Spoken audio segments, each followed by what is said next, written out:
claimed that were forged signatures. Maybe you remember some of the accusations. While chief has a body policy, should not participate in personal politics. Join us and welcome to the society which comes to you every Wednesday right here on Liberation TV. Remember, this comes from 18 to 19 every week, where we get to discuss issues affecting the nations, the news and current affairs program. And for to take part, you can send your SMSs to 0978 43 74 37, 0978 43 74 37. And this evening we're looking at citizen participation in GMO awareness, and just a recap from where we ended last week when we had the floor from National Biosafety Authority, who had to discuss the issue of genetically modified organisms and also foods and animals.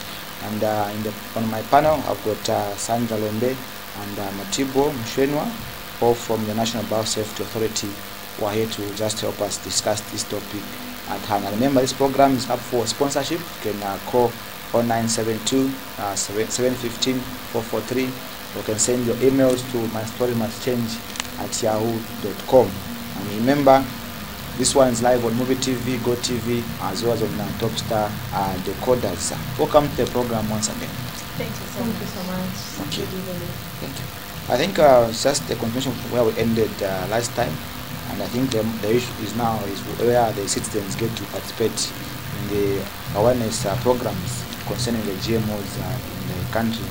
And I think before we go on, I want to get updates on the issue of the seized goods that were gotten from some of the supermarkets here in Osaka. Maybe what's the updates, and how far has the authority gone in terms of investigating on those foods that were seized sometimes last week or the other week?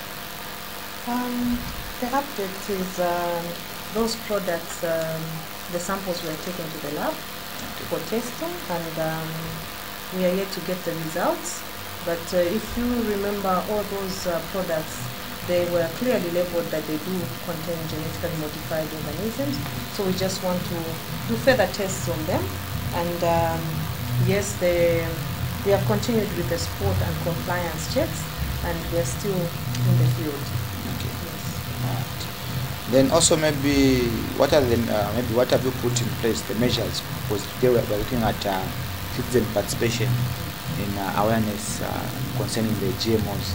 Maybe is there any long-term strategy to engage the citizens and other stakeholders to ensure that there is compliance, and also people fully understand the issue of GMOs, so that they avoid those myths that people have regarding the foods? Yeah, I think as the MBA, for us, the engagement is continuous. Okay. For us, it's an ongoing process. Even when you look at the regulations that guide our Biosafety Act, when you look at the statutory instruments, all of them speak to a continuous engagement with the public. So the engagement is on two fronts. One, we do continue to do the sensitization and awareness for people to know who the NBA is, what does the NBA do, what are GMOs, and how does the NBA regulate these GMOs. And I think we are so grateful even for a platform such as this, because these are the many platforms that we use to make sure that we're able to reach out to the public, we're able to tell them a little bit more about what GMOs are. And we have various radio programs that we are also featuring on, talking about the same. We do also conduct some stakeholder awareness meetings. These sometimes are just on a general level, and then sometimes we are very specific onto a particular stakeholder. So for example, this year we hope to engage the media on GMO awareness and the NBA. We also have meetings maybe with members of parliament, with government offices. So in those continuous engagement activities, when the NBA is doing like the seizures and the inspections that you're talking about, that's one of the main platforms that we now engage with our clients to tell them how to comply, to help them identify which products that they need to apply for a permit for. So we always also use those platforms to do that. And then of course there's the engagement that we have in terms of statutory requirements when an applicant brings in a permit. As the NBA, we make sure that we will conduct the public consultation. We will circulate that information into the various newspapers, if possible radio programs, and even other online platforms that we can use, so that we can get the general public to also bring in comments and concerns that they may have on various applications. So I think, I know my colleague will have more information, but this is part of the main business of NBA. Okay. Maybe just to add on, she's already explained. We have later in the year, we have a stakeholder engagement that has been planned again. If you remember, we had one in January, and then we also have a fora that will be coming up. We also are planning on an open day where the general public can come to our offices, and then we'll be able to answer their questions. And apart from that, we also have, like she explained, TV and radio programs. We also have planned later on in the year some road shows. We go to the markets, we go to the communities so that we can talk to the people about the NBA and the mandate. And we also, as a way of making sure that people really understand what we are talking about, we've also set a provision for some competitions, quiz. When we talk to these people, we want to find out, have they heard what we say? We'll ask one or two questions so that we just get a feedback, because we believe feedback is very important at the end of the day. You could be talking to people and you find that you think they are listening, but at the end of the day, actually they're not getting anything. So we want to engage them in such a manner that at the end of the day, we also get feedback. Like you earlier said, there's a lot of myths and misconceptions that we need to address, because at the end of the day, we will tell people, or we will try to clarify on the myths and misconceptions, but we want to understand, have they heard? If they have heard, what next? And for us, if they've heard, whatever response that we get is something that will help us build on, or maybe see on what level that we can further engage the people. Okay. Now, in terms of compliance, I think it's been in existence for some years now. How do you look at the compliance levels from the time that MBO was formed up to maybe the time that you've seized the number of goods from some supermarkets? And also in terms of engaging those stakeholders to ensure that they comply to the provisions of the license that they get in terms of the GMO import and also display. How is the compliance levels from the time that MBO was formed and also compared to now? And also any, like you said, you'll be having stakeholder engagements.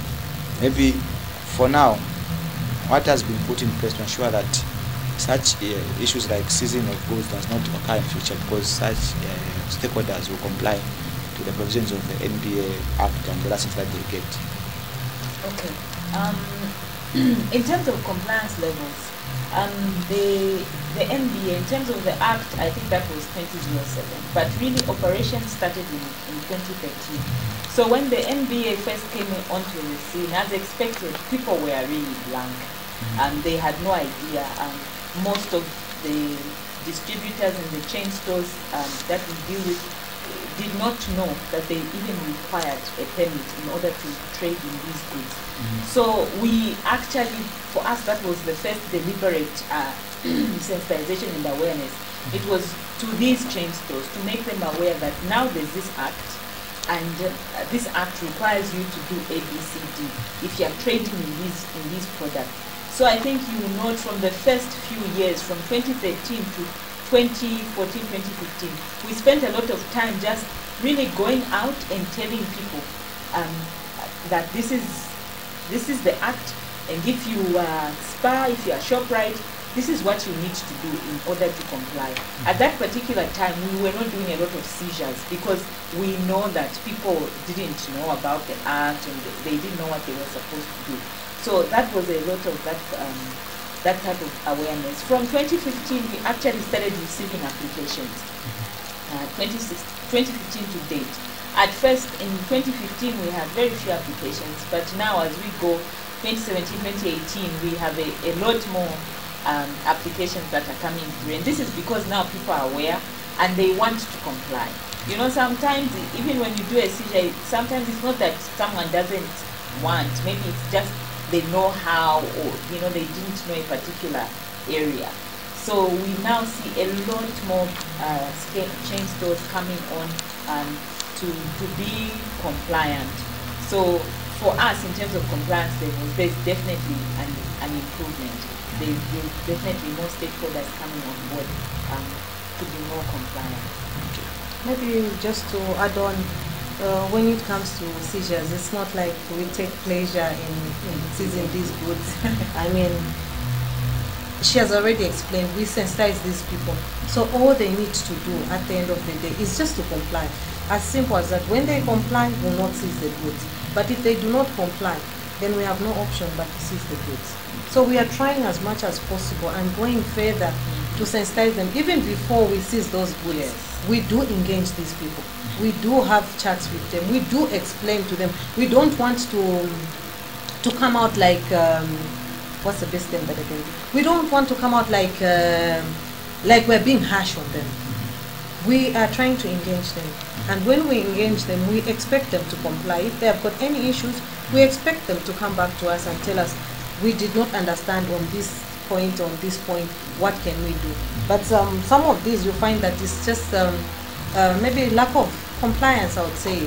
But like she has said, we have the compliance levels have actually improved over the years, and we hope maybe very soon to have very few seizures or no seizures, depending on the compliance for these people. Okay, you've mentioned the future plans of having stakeholder engagements, open day, and also a forum, TV and radio shows, among other issues. Now, from what you've maybe done so far, how receptive are the citizens in terms of them having that, to sit and listen to the messages regarding these genetically modified? Because we've put in place these programs for the future. Now, from the past, how maybe cooperative have the citizens been in terms of them giving you an ear to listen and get to know more about you? Okay, these programs, they are the programs that we've already started, only that we are now intensifying them. And I'm happy to say that people have been very receptive and they are welcoming. I'll give an example. The time that we were in Mbala, we moved from shop to shop and people welcomed us. When they saw us, they were not threatened. We went into some shops, we had to engage the shop owners and had an interaction with them. They welcomed us and they learned a lot. From the indication is like most people maybe did not know about the procedure to get an application, the need for them to have a permit in their shop. So far so good, the reception has been good, and it's not only to the people that we found like in the shops. We've had some interaction with some government officials. When we go like out of town, we also make it a point that we meet with maybe district commissioners, we meet with other relevant government officials, and we have an interaction. So far, we have received very positive response, and they have been very, very welcoming. We are yet maybe to find some that will be very confrontational, but so far we have not had a problem. I don't know. I think in terms of the public loves to get information. So when we are giving out this information about what GMOs are and what the NBA is doing to regulate some of these, I think in terms of the public, they are happy to see that we are out there and we are doing this work, and they are very receptive. And then the other thing is, when we are telling the public that, oh, okay, do you know that this product is a GMO? For us, actually, the public are happy that we are making them aware of what they are consuming. Because even though they support GMOs or they don't support GMOs, just knowing that, okay, actually Kellogg's cornflakes is genetically modified, I think people have appreciated that, whether they support the GMOs or not. So that information, and that's the type of information that the public now wants to know. What products should I be on alert? What should I look for me to know? And then the other good thing that we find, sometimes it's actually the public that give us information that, do you know that there are these products being sold? What about this? When callers are calling in and they are saying, no, we heard in this area there's somebody selling biscuits, we suspect they are GMO.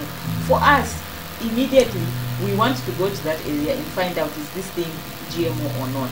So we've had some people actually alert us to go to some of these distributors, and when we go there, we tell them, then we say, look, you need a permit to trade in this product. And then those people have since come on to get permits. So I think on both angles, for us, we take it as very positive feedback with the public. Okay. Then also, does that give you comfort that, Zambians are slowly getting to accept these GMO foods, and also that the level of knowledge is, going up? And maybe also can also share with us some of the approved GMO foods that are currently on the market here in Zambia. Yes, I think we are happy when we see, when you say, for us, it's the knowledge level. Whether you accept the GMO or not, I think for us, it's really entirely up to the general public. But for us, we want the levels of knowledge to be increased. We want the public to know that, okay, this is what a GMO is, and if I'm looking for it on the shelves, this is how it is. And then if it is on the shelf, it means that the NBA knows about it, and the process that the NBA goes through to make sure that that product finally gets onto the shelf. So for us as NBA, that's the type of information that we really want the public to know. It's not for us to force them to accept GMOs, but it's for us just to increase that awareness. You know what it is, so that if you want to stay away from it, you stay away from it. If not, and then if you have a concern, you know where to take it and what to do. So for us, I think those are the levels of knowledge that we like to talk about. And I think my colleague can talk about the products. Maybe just to add on before I talk about the products that contain genetically modified organisms. As the NBA, we are not promoters and we do not hinder GMOs. Our job is to regulate. So, like she explained, when the information gets out to the people, and the people, they get this information, it's up to them to make informed decision whether they want to eat or they don't want to eat. For us, as long as we regulate, and like she said, when we approve, a risk assessment has been conducted and the product has been found to be safe for the humans, animals, and the environment. On the number of products that contain GMOs, we have some cereals, like we also have like Kellogg's, we have Bokomo cornflakes, we have some soups, we've got some instant porridges, we've got some dog food, and also cat food. So there are a number of products that the list is actually quite long. What can I say? The list is quite long. I can read. I think I have a few here. We've got like the soya mince. We've got some barbecue sweet sauce. That's the Ogot. We've got some Imana stock cubes. We've got like under Pick and Pay. We've got the no-name brown onion soup. We've got chicken noodle soup. We've got instant cheese sauce. The products are quite a lot. And we've also got some biscuits, like the baker's biscuits. We've also got certain chips, as in more or less like crisps. Doritos also is another example.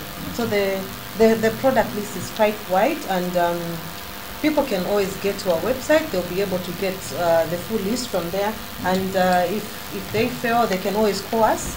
We are more than willing to give them the full list, because like this list that I'm talking to you about, this is like 67 different products. This is from one company, and the other one has got about 116 from another company. Although you will find that maybe some of the products that this company imports are on the other company's list, but there's quite a number of products that do contain genetically modified organisms. Okay. Then also, do you have a specific number of people that have been given the licenses to import and also display these foods that you mentioned here in Zambia? Yeah, I think from 2015 up to date, we've given out about 26 permits. That includes 3 for research as well. So 23 permits for various distributors to import these products. and then on those as well to place on the market. We still have a number of others that are Yeah. still at various stages of application. So they're still undergoing that application process. And then you said there are a number of applicants that have applied. How is the response from the number of people that have applied? Okay, maybe before we talk about the response, maybe just to say from these 26, we have import and placing on the market, like you said, and the import permit is valid for 5 years and placing on the market. So you find that others, they've got just one to import, and then they have maybe two to import and to place on the market. And the others, they get the permit to place on the market from the other individuals. Yes. And I think the response has been overwhelming. It has been good, and I think just the past weeks we've had about how many? Because we have about 4 or 5 applications that are in the work at different stages. Okay. Yeah. Now, there's this typical tendency among Zambians where someone gets a license and gives someone else to use it to import and also may place the goods on the market. Have you had any such occurrences where someone, for example, I come, I get the license, and then I meet all the requirements that you require from me. Then tomorrow I give it to someone else to use it to bring in those goods. Yeah, I think with the GMO permits, like we stated, there are 2 types of permits, and there are specific clients or distributors that we work with. So that case hasn't come up, and simply because we know the number of distributors that are in the country, and all these distributors are competing on the market. They are all trading in these products. So for them, it's their business to comply and get a permit, and they wouldn't necessarily, ShopRite wouldn't give a permit to Pick and Pay and say, okay, use this permit, because they are business, not enemies, but you know what I mean. They are competing, yes, competitors on the same market. But what is required now? You go to a distributor. A distributor doesn't sell at wholesale level. They don't sell at retail level.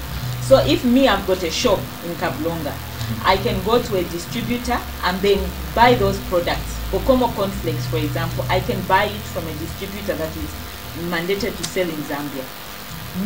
When I buy it, I must get a copy of that permit from where I bought it, because I'm a small business.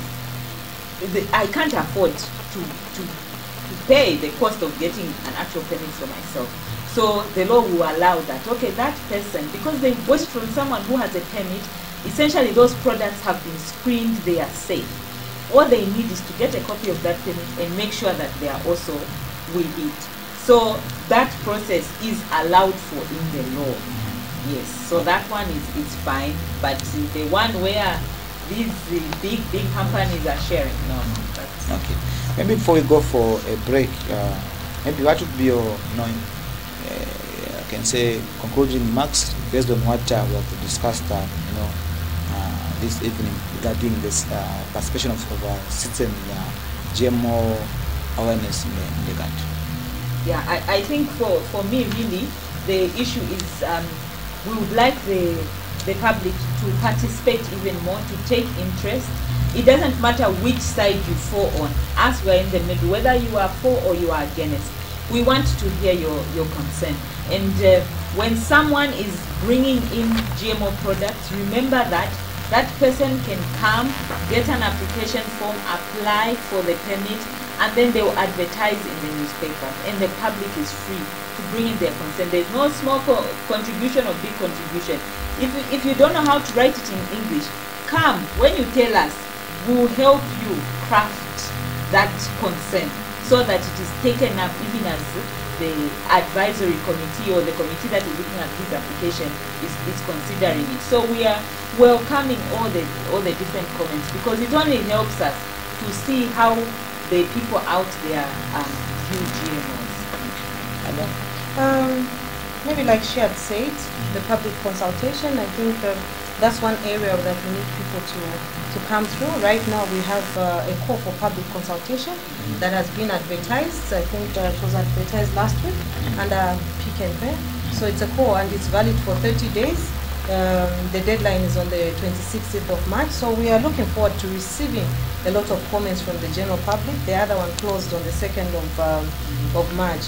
And my call has always been people can visit our offices. We are located in Ibex Hill, NAPSA Complex, plot 100. They can also visit our website, www.nbazambia.org.zm. They can find us also on Facebook, National Biosafety Authority, Zambia, NBA. And then they can also follow us on Twitter at NBA_Zambia. They can also email us on nbacommunications1@yahoo.com, and they can also visit our offices. They are more than welcome. Okay. Yes. Now, thank you for coming. These people have gotten to understand more about these GMO foods, and I hope they'll get to participate so that this weight can go and people get to understand what you are trying to put across to them. Thank you very much. Thank you so much. You're still watching The Society, which comes to you every Wednesday right here on Liberation TV, and we're looking at citizen participation in GMO awareness. So let's go for a short break. We'll be back on the other side to continue watching Liberation TV.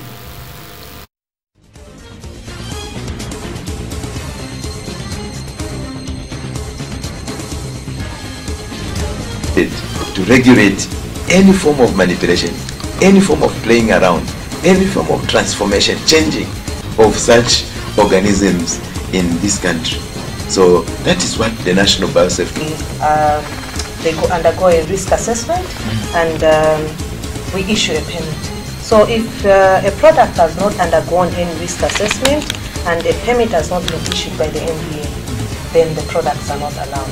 So the current status as at now, because there's a lot of contract and opportunity to maybe not follow or not comply with the law, and I think we'll talk about some of these products that we have found actually already being traded in the supermarkets without the NBA permits.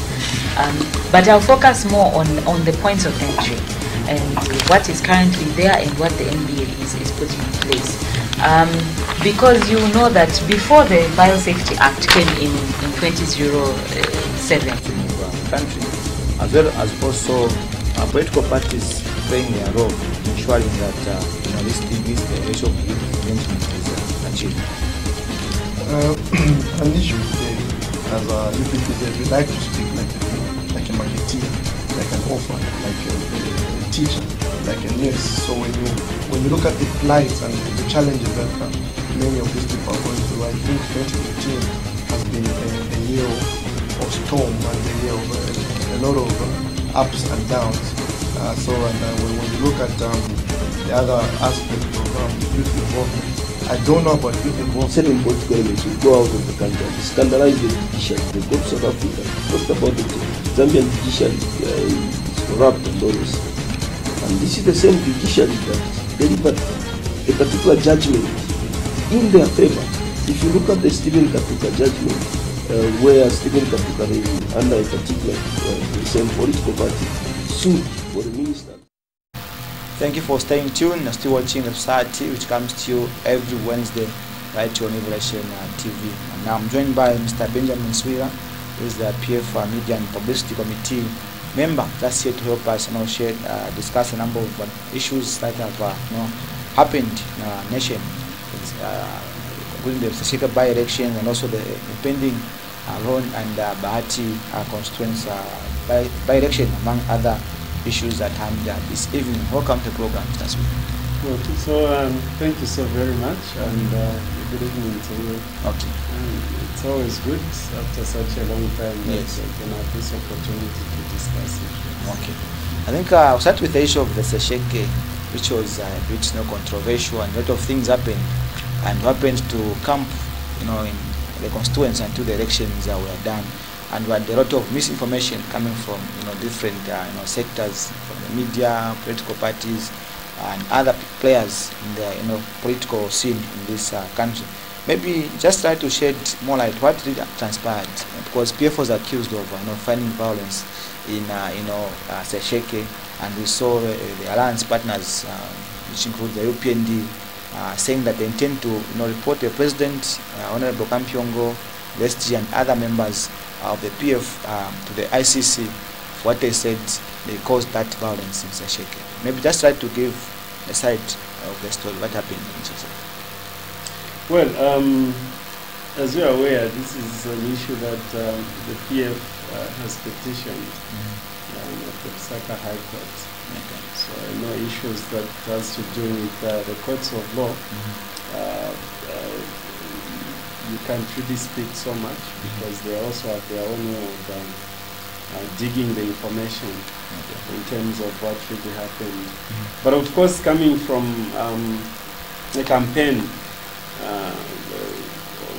that of the Sesheke type of campaign, the only thing I can say is that it's really sad that at a time when you feel as political parties we should be at a stage or at a level where our democracy should be growing, yet areas that I strongly feel that we should really work hard as political parties to just try and make sure that we level the playing field each time there's a by-election.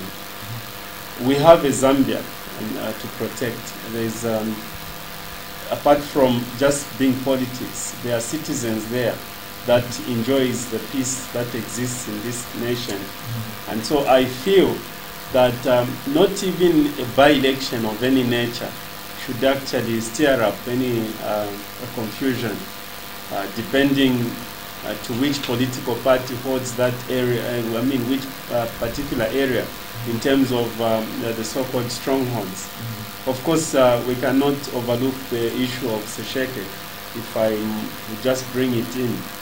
Being there for a month plus, I saw things that were not really pleasing, because I didn't expect that at this time and age we can still engage in some violent activities as a strategy of winning an election. I think this is the more reason why President Edgar Chagwa has really been coming out in the open to denounce the violence, because for some, they still want to use that.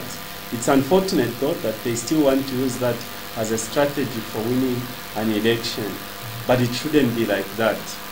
Being that side with the activities, the things that were happening, you begin to wonder, to say, as we go to 2021, of course the general elections then, what message, what picture are we painting, okay? What atmosphere are we trying to create? And so, of course, there were a lot of pockets of violent activities, my brother. And I can tell you that I was one of the victims myself because of some people who just believed that, more especially the opposition in this case, which believed that Sesheke was their stronghold and they needed to protect that seat. And there were a lot of beatings. Because I remember that in the 9 wards that are in Sesheke, we set up a lot of our campaign camps where our teams were meeting just to strategize on how they would go in the field and talk to the people. And ours was one straightforward message. It was all about encouraging our people to embark on or to concentrate on an issue-based campaign. Because we know that with what President Edgar Chagwa is doing and has done so far, with what the PF government is doing, not only in one particular area of the country, but things or in terms of development that has been rolled out under the PF leadership, you can agree, of course the viewers out there can also agree with me, that this is something that has really attracted a lot of support countrywide. And I'm glad that we are not choosing as the ruling party to which areas we should take democracy, development. And I know that the people that have been making U-turns, even in the so-called opposition strongholds, they have done that as a way of realizing and appreciating the efforts that this government is doing under the able leadership of President Edgar Chagwa. And so the people in Sesheke were also actually moving with the same message. The feedback was very good. The response was quite overwhelming. But of course, what distracted the people's choice, or the right of the people as to who they should choose, was the intimidation and the violence which characterized the Sesheke by-election. There are no two ways about it. If that election was done in a free and fair manner, obviously we always respect the results that would come out of that. But it's unfortunate that as a result of the violent activities which characterized the Sesheke by-election, that's why you have seen that obviously considering that the PF always wants to be a law-abiding party with its law-abiding members, we had to go the route that the PF has taken in trying to petition those results. That is a clear message that it's as a result of not being satisfied with the results that we got from there. But to tell you the truth, we used to do a day-to-day post-mortem on our day-to-day activities under the campaign manager there, who was MCC Kebimbeo. And each time that we would hold, we'll have those meetings, probably, say for instance, in the evenings after our people would go around and campaigning, most of the complaints that we used to get from our people were beatings, frustrations, invading of our different camps, and that was the order of the day. And thank God that our able campaign manager there, Kevin Bewa, used to advise our people to say the way to go is just to report these cases at the police, and obviously we would find some money just to give them to go and get medical reports and be attended to at the hospitals. And there are a lot of medical reports that we had to see during that time, obviously reflecting what used to happen, which was really, really sad. Okay. Yeah. Now we have two pending by-elections coming. Ron, which was just declared vacant by the Speaker just recently, and also the Bahati seat in Wapula province. How prepared is the PF in these two by-elections, and what guarantee are you giving to your opponents that what happens to Sesheke, since these two seem to be the PF strongholds?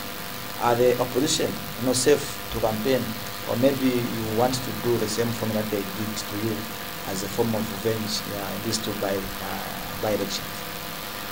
One thing that I can tell you is that, in fact, the part that I forgot to say was, again, it's unfortunate that we have people, or the opposition in this case, which of course was the major, was in the forefront perpetrating violence in Sesheke.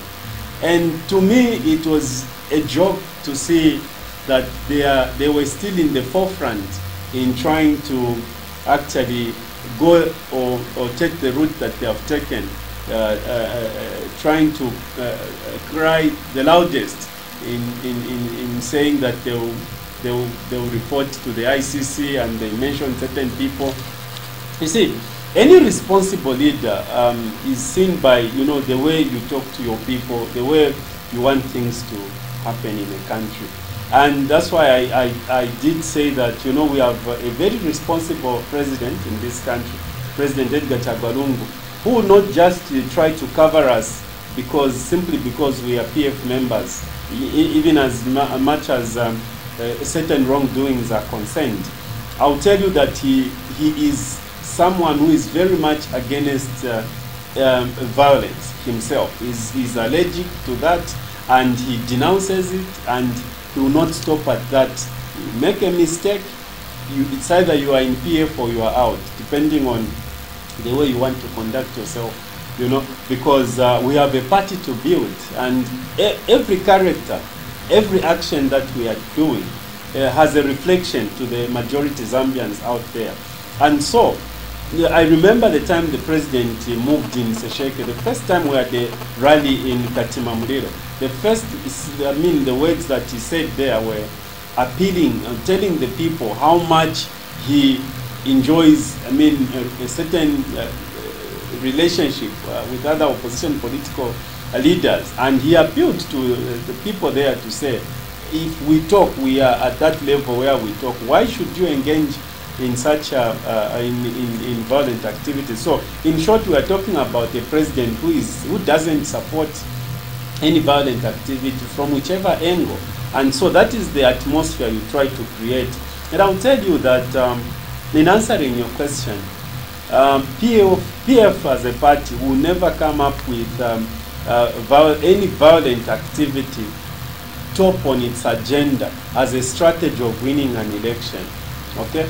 We move into an area where there are elections with a clear view, a clear mind, with a clear message of just telling the people what we have done, what we intend to do, something that the people themselves are able to see, something that the people themselves are able to appreciate. And so, even the pending by-elections in Bahati and Ron, it's a very straightforward thing, because you must understand that the partnership which the PF has is with the people of Zambia, and the mandate is still valid, the 5-year term mandate.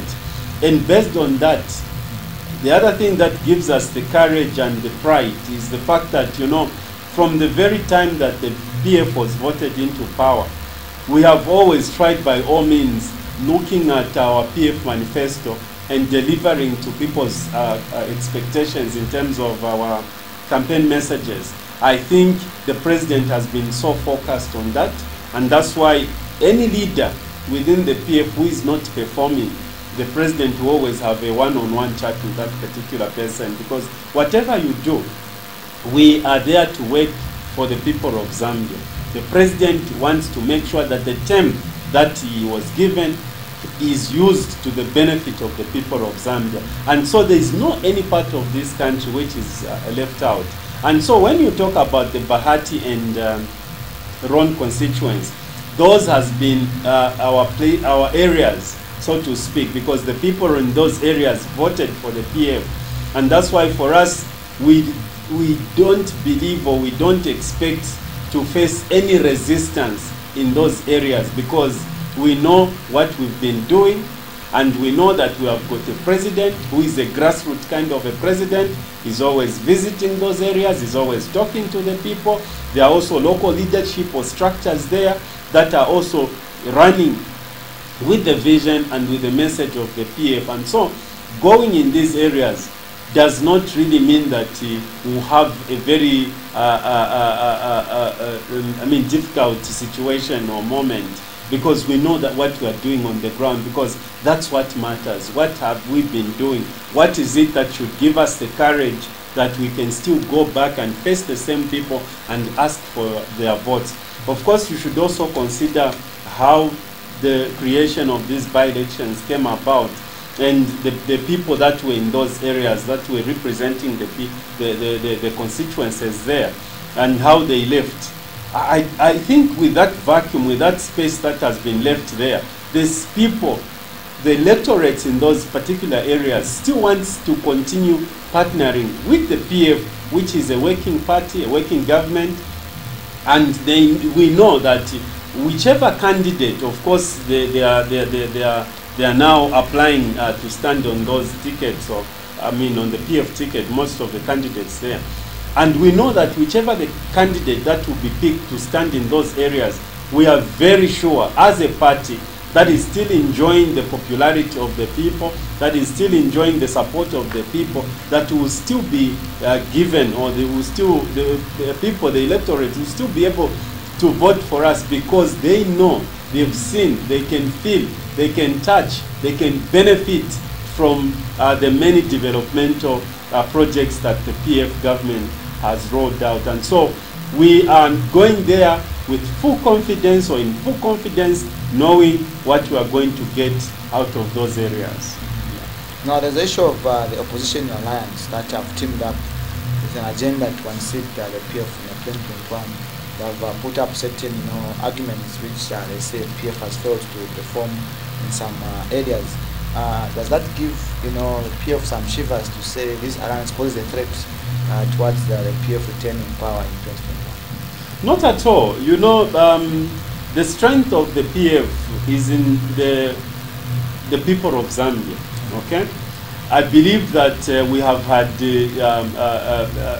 elections in this country held not once, not twice, but at least we have had opportunities where the people of Zambia have always had a choice, an opportunity to vote for their choice party, to vote for their choice candidates, to vote for their choice presidential candidate in this matter, in this way. And they have voted freely based on their own assessment, based on their own beliefs, based on their support in terms of who holds or runs the best ideologies or in terms of a political party. And I know that having beaten the opposition political parties in this country, not once, not twice, we still have the confidence that the people of Zambia are still able to see, they are watching, they know who means well, okay? At some point, President Edgar Chagwa was looked down upon as a person who had no vision.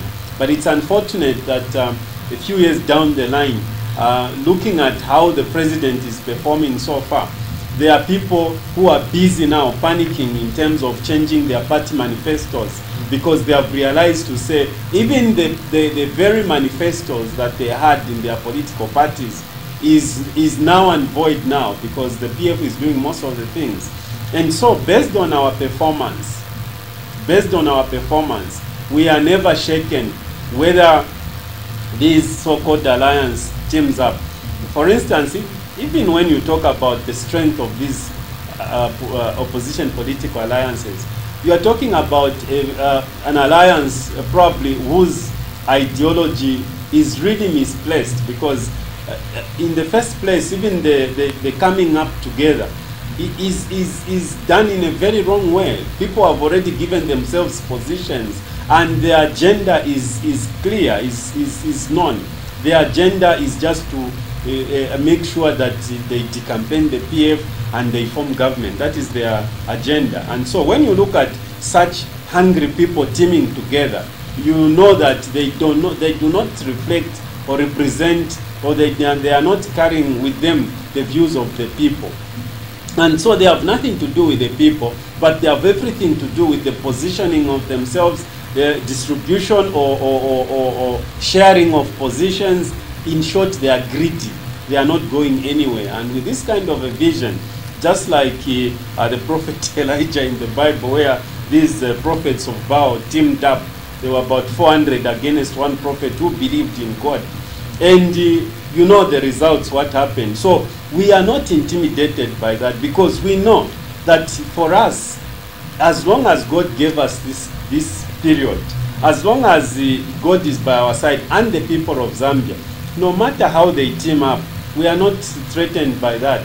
And again, when you look at who are they really representing, I look at them, their political parties. The strength of any political party, it can also be seen in how influential it is countrywide. I was in Sesheke recently. I can tell you that the only parties that I saw participating in the Sesheke by-election was PAC, UPND, and probably UPPZ. These others, the Sean Tembo party, the Mirupizi, they were not even there. But look at the noise that they make in Lusaka. For them, their survival, their strength or their influence is only on social media, on print media, on electronic media, and the meetings that they have, the press conferences, and then they think they are a political party. Political parties which have no following, okay, no SG, no any structure that you can point at.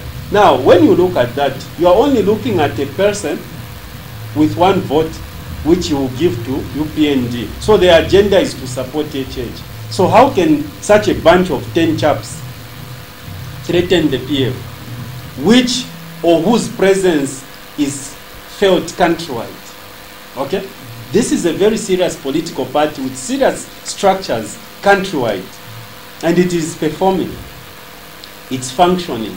Okay? It is participating in every election that is taking place in the country. While for them, I've heard some political parties saying, no, for us, our popularity, our influence will only be felt in 2021. How? There is no such magic. You have to start to show what you are able to bring on the table come 2021, this time around. And so when you talk about the threats or how PF is threatened by this opposition alliance, for us, they are nowhere. If you see also how they are reacting within themselves, already you are seeing that others are leaving. Talk about Anford Banda. He's already left the alliance. What is that showing you? Already cracks are showing. Meaning people gathered without even knowing the agenda or why they even gathered in the first place. He complained to say when you have a meeting, it will be an hour before. No set agenda, no vision, or because there is one selfish opposition leader who everyone is trying to follow and support. They have abandoned their own mission. It is very unfortunate. And that's why, in terms of democracy, we should be a bit serious if we are to grow our democracy in this country. We shouldn't be hungry lions. We shouldn't just be so greedy in terms of what will benefit us as individuals. But if we are to be a representative of the people, of different constituencies, then we should be more focused. Then we should really carry the views and the opinions and what people expect of us as leaders in political parties. But with the kind of situation that we are seeing so far, come 2021, I can assure you, my brother, they will all disband and be on their own, because it will be each one for themselves, because they don't know what they stand for and why they have grouped together. So they will never be a threat, and they are not a threat at all. Okay. President Edgar Chagwa Lungu has been a people's choice. We have had opposition within and outside, in terms of internal opposition and external opposition. We have had equal opportunity, and we have been winning, and it still remains the winning number for the PF. And we thank God that the courts of law cleared him in terms of his eligibility and his standing, and that's why they are really panicking, teaming up, because they know that President Edgar Chagwa Lungu is a force to reckon with, and they cannot stand any chance. So we know what we are doing, and we will still carry the day. Okay. Yeah. Now, talk about the confidence of retaining power in 2021. We've seen, a number of outcry from the vendors in Lusaka and other towns in Zambia, on how the PF has retained on its poor policy of accommodating the poor, and yet vendors in town are being arrested. Some are being arrested and charged and fined, exorbitant charges by the Lusaka City Council. Do you think that the PF have still remained the poor political party? You must understand that the PF's agenda is really to make sure that they work with the grassroots. And the fact that we have had people who survive in different ways, okay? You have the marketeers, you have the so-called street vendors, you have people in different places trying to make a living.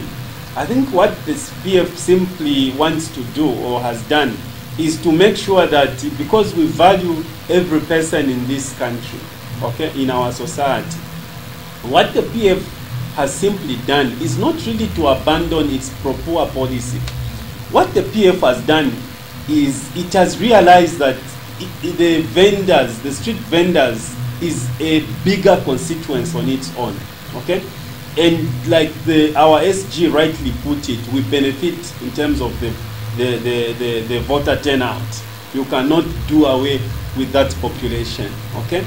But then, how do we just benefit in terms of those people supporting the PF, and voting for the PF, without the PF having a program in place on how we can manage those people?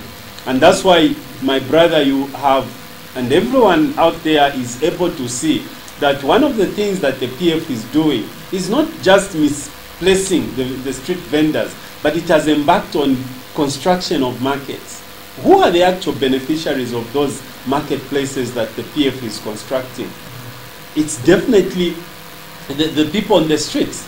because we have realized to say these are our fellow human beings and they should be treated as fellow human beings with that dignity. And so the PF, which is so caring as usual, has embarked on building those market facilities, which of course will have sanitary facilities in them, where our people, even as they are trading, they should have this within themselves to say, there is a caring president out there, we have a caring president, and we have a responsible government.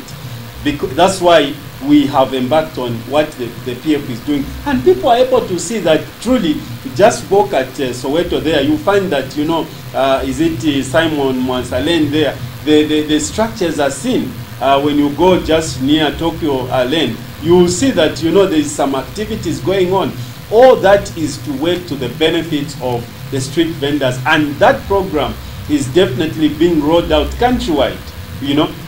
And it's not just that, but also the issue of empowering our youth at different levels. The marketeers themselves, you know, they are receiving their share of capital in terms of how they can grow their business. I think that can still be appreciated somehow, because we are not really throwing out our people, but we are still trying to engage them, but at a different level. Because you must realize that any problem that you don't face head on right now, any problem that you do not provide a solution, either short-term or long-term solution, definitely that problem begins to grow. And because we realize that this population of street vending, it will still be growing, what do? You put measures in place. And that's why our local government is trying to do. That's what the responsible government under the able leadership of President Edgar Chagwa Lungu is trying to do. That is trying to embrace everyone, because we know that they are contributing to the growth of our nation in terms of the economy. And so there is no way we can do away with those people and just abandon them. Because as long as they are growing, we know, and we've all seen what happened just recently when there was an outbreak of cholera. So we had a choice to make. President Edgar Chagwa Lungu had a choice to make. Either to embrace those people in such a way that, you know, they move in a direction where they are well looked after, or just allow them to trade like that, but still die because there's an outbreak of a disease. So which is which? You save a life, or you plan in such a way that whatever you are planning, people will still be treated and their health will still be considered somehow. So I believe that we are dealing with a very responsible government in this case, which has a future and which has a clear vision, which takes care of its people. So no marketeer has been abandoned, no trader, no street vendor has been abandoned. And that's why they were caused by the SG to say, even the way these street vendors are treated, let's have some respect for them. You don't just kick their merchandise and beat them and you know, mistreat them like that. Let's have some respect. You engage with people, talk to them nicely. They are human beings and they will respond. We have every reason to protect them as our fellow human beings who also deserves the right treatment. So PF still sticks and will still value its people, and our pro-poor policy will still stand, because we value every human being in this country. All right. Well, thank you very much, Mr. Swira, for coming. At least you have clarified the number of issues that were pertinent, you know, in this nation. I hope to have you next time to can have, you know, a longer period to exhaust all the issues that are affecting our country. Well, I thank you so very much, and thank you to the viewers out there. I really appreciate, and I know that as long as we think in one direction and do things as a nation, it's our responsibility to keep and sustain the peace in this nation. It takes all of us, and we know that we'll grow the Zambia and live in a Zambia that we'll all be able to appreciate. Thank you so very much. This has been Society, which comes to you every Wednesday night on Revelation TV. Just talking to Mr. Benjamin Swira, who is a PF member of the Media and Publicity Committee. See you next week, and continue watching Revelation TV.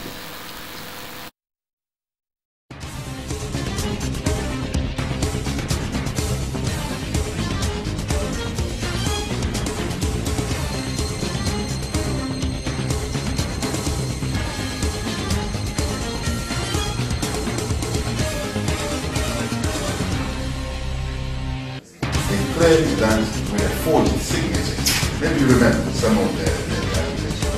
While chief and the body policy should not participate in partisan politics. Wakateka na wakwata digital, its preoccupation now is to give a good service to the people.